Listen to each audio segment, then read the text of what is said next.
días, soy Catalina Toledo, estudiante de Enfermería de la Universidad Autónoma de Chile, sede Talca.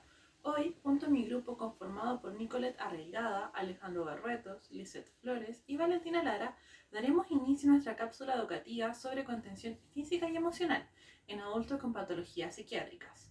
Durante el transcurso de nuestro video tendremos como objetivo explicar las normas legales, por lo cual nos apoyaremos en el decreto 570. Para reconocer y comprender qué es una crisis, cómo aplicar una correcta contención emocional y física y por último, aplicar los conocimientos con ejemplos semejantes a la realidad cotidiana en su jornada laboral, en su establecimiento de larga estadía para adulto mayor. Comencemos explicando cuáles son las normas legales vigentes que regulan y guían al momento de aplicar una contención emocional y física en personas con patologías psiquiátricas. Chile se rige bajo la norma general técnica sobre contención psiquiátrica, la cual se basa en la puesta en marcha del decreto 570, que regula la hospitalización psiquiátrica en Chile y los establecimientos que lo otorgan. Ha sido necesario implementar normativas complementarias a dicho cuerpo legal, para favorecer el cumplimiento del mismo y garantizar a través de su aplicación la mejor atención a personas afectadas por la salud mental. Primero que todo, debemos tener conocimiento de qué es una crisis. Es un episodio de tiempo variable de pérdida de control sobre sí mismo y o situación vital, la cual suele ser acompañada o precedida por conductas perturbadoras o agresivas, las que se definen como acciones de carácter violento, físicas, patológicas o de manipulación del ambiente con niveles variables de intensidad y peligrosidad, ejercidas hacia sí mismo o hacia otros, que obstaculizan alguna aplicación de un procedimiento terapéutico que componen un manejo eficaz de este episodio. Para lograr un correcto manejo de la crisis se debe aplicar contención, el cual es un procedimiento terapéutico que debe ser realizado por una persona debidamente capacitada. Su capacitación debiera estar relacionada con la función de agente de salud, en que el funcionario involucre su experiencia técnica, sus habilidades personales como la escucha, su capacidad de captar y responder a los cambios de la contingencia, de la relación y o del ambiente.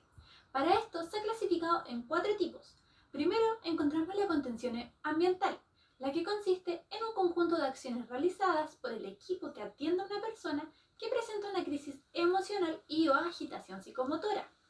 Estas contemplan espacios adecuados, una buena disposición del personal, control de los estímulos visuales, auditivos y desplazamientos, lo que busca promover confianzas mutuas, una rápida y eficaz actuación del equipo clínico y aminorar el cuadro de agitación que se presenta. En segundo lugar, se encuentra la contención farmacológica, procedimiento de tipo invasivo que contempla administrar una sustancia en el cuerpo de la persona agitada o alterada por crisis emocional, con el objetivo de aliviar la sintomatología. Debe acompañarse de elementos persuasivos y facilitadores para la persona afectada. En la medida que el estado de conciencia del paciente lo permita, se le debe explicar en detalle el procedimiento, sus objetivos, consecuencias y derivaciones. Si la situación de agitación psicomotora impidiese el procedimiento, se podrá inmovilizar mecánicamente en forma temporal al paciente con el fin de aplicar el tratamiento farmacológico correspondiente. En último lugar, encontramos las contenciones emocionales y físicas o mecánicas, las que desarrollaremos a lo largo del video. Cabe mencionar que los tipos de contención se combinan en fases, las cuales veremos más adelante.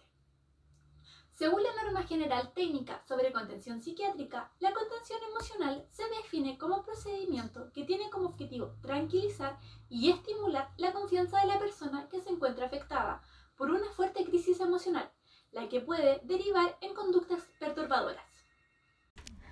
Para poder llevar a cabo una contención, debemos tener en consideración la actitud que debe tener él o la cuidadora frente al paciente. En primer lugar, debemos ser capaces de transmitir tanto verbal como no verbalmente al paciente nuestra intención, la cual es de protección frente a su enfermedad. Debemos evitar mostrar miedo, por lo que será necesario evaluar y preparar el ambiente para que sea un entorno con las condiciones de seguridad. Y ante todo, debemos mostrar seguridad en lo que hacemos para tener un control de la situación.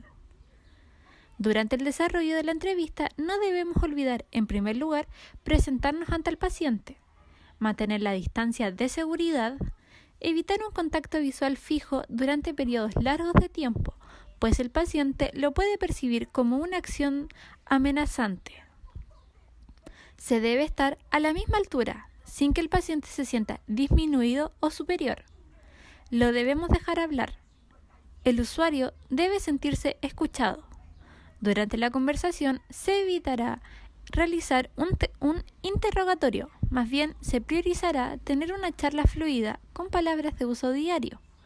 También se evitará cualquier tipo de discusión, como también evitar realizar juicios de valor frente a la actitud que está teniendo él o la paciente, ya que si lo realizamos podemos provocar un incremento en el riesgo de violencia, especialmente si llegamos a atender a pacientes con trastornos de la personalidad.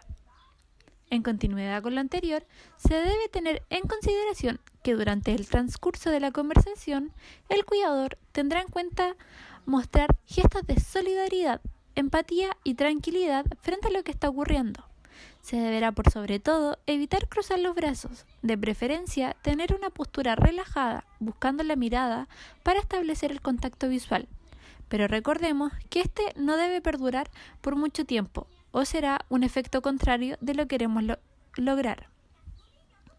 No olvidar desarrollar una escucha activa, idealmente que la conversación vaya desde lo general a lo específico, asintiendo cuando la otra persona habla. Pero principalmente no se debe estar pendiente del celular por un acto de respeto ante la persona. Acto seguido, si la contención emocional y ambiental no surge en efecto y el paciente aún se encuentra en estado de agitación, debemos comenzar con la contención farmacológica.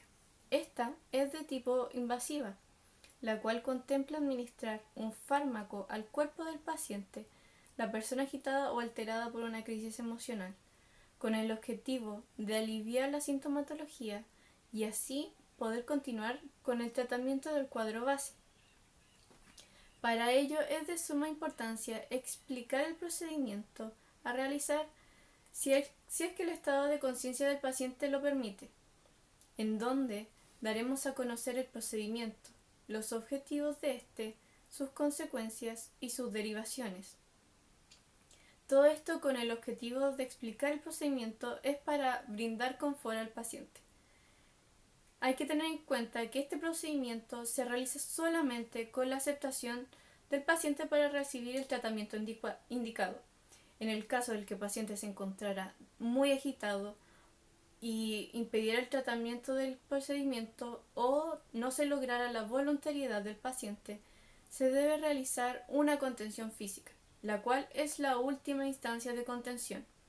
La contención física consiste en la limitación y o privación del movimiento y o desplazamiento físico de la persona afectada. Esto se realiza con técnicas especiales o elementos.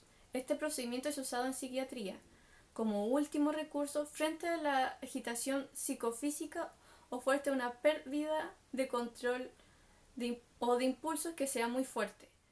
Para realizar la técnica de contención física, se le indica al paciente que se va a proceder con su inmovilización para su protección y correcta atención. Lo ideal es actuar una persona por cada extremidad y otra para el control de la cabeza, la coordinación del procedimiento. Esta debe dirigir a los demás. Para realizar el procedimiento se coloca al sujeto a espaldas sobre el suelo o sobre la camilla y se debe sujetar con correas entre 2 puntos, brazos y contralaterales y 5 puntos todas las extremidades y cintura, según la intensidad del cuadro. La cabeza debe ir ligeramente incorporada para evitar expiraciones. También se debe evitar la opresión del cuello y el abdomen. Ante la violencia extrema, la inmovilización la debe realizar las fuerzas de seguridad. La contención física del paciente debe ser manejada en condiciones ideales de forma privada, tomando precaución de apartar a otros usuarios y a otras personas del lugar.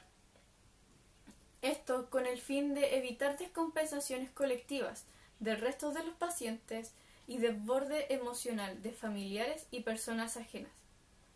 También es importante eliminar objetos peligrosos próximos al paciente para que éste no pueda utilizarlos y causarse autolesiones o lastimar al personal. El profesional de enfermería aplica una escala de evaluación de intensidad de agitación psicomotora, la cual objetivará el nivel de agitación. Si el paciente obtiene un puntaje mayor a 20, está indicada la contención física. Los demás integrantes del equipo deberán permanecer expectantes a actitudes imprevistas del paciente. También es necesario realizar un seguimiento al paciente que se encuentra inmovilizado. Para esto se deben ir aflojando periódicamente las sujeciones y de manera rotatoria. Todo esto para realizar un buen control de signos vitales y poder asegurarnos de la correcta hidratación de un paciente, sobre todo en pacientes que deban mantenerse bajo sedación durante un tiempo prolongado. Debemos vigilar también la vía aérea, la higiene, sobre todo en pacientes adultos mayores, y si la inmovilización es por un tiempo prolongado, debemos administrar una profilaxis de anticoagulante para así evitar un riesgo de trombosis venosa profunda. Cabe mencionar que la contención física es un método de aplicación temporal, el cual debe ser retirado cuando el paciente logre controlar su conducta o cuando la sedación logre ser efectiva. Para el retiro de la sujeción, la contención debe ser retirada de forma gradual cuando los fármacos administrados logren dar efecto y cuando también se valore la disminución de la conducta de agitación del paciente. Primero se debe retirar la sujeción de la extremidad superior no dominante e inferior contralateral. Se retirará completamente cuando el nivel de agitación sea cero. En condiciones ideales, la contención física no debería durar más de 2 horas aproximadamente. Si nos situamos en un acontecimiento real, por ejemplo en el caso de un adulto mayor que tenga algún deterioro de su cognición, ya sea algo crónico o agudo, que presente alguna crisis en la cual se necesita usar un tipo de contención, debemos recordar lo mencionado anteriormente. Primero, se debe evaluar la situación. Si esta no es de gran riesgo, se debe tratar de contener al paciente de forma emocional. Podemos establecer algún tipo de vínculo comunicacional que permita abordar el problema. Por ejemplo, se puede mostrar una actitud abierta. Podemos escuchar con calma y sin interrumpir. Mantener un volumen de voz suave es algo súper importante también.